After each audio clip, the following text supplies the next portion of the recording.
К другим темам еще полсотни деревянных домов в Нерюнгри не признаны аварийными. Чтобы объяснить населению, при каких обстоятельствах деревяшкам меняют статус и как ускорить переезд в новое жилье, в городе создали межведомственную комиссию. Подробнее о ее работе расскажет Игорь Акимов.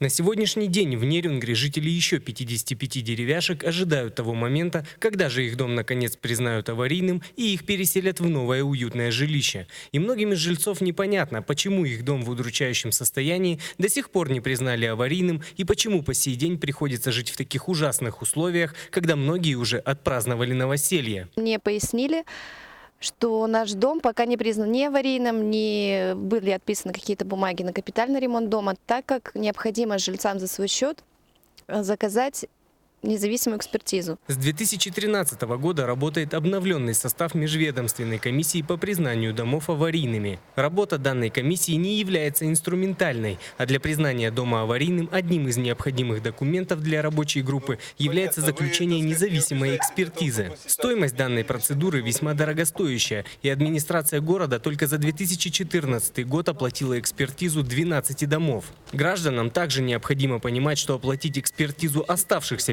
55 деревянных домов для муниципалитета не представляется возможным, и что выход из сложившейся ситуации необходимо искать совместными усилиями. Если будем в рамках закона, то это проблема, как говорится, заявителя.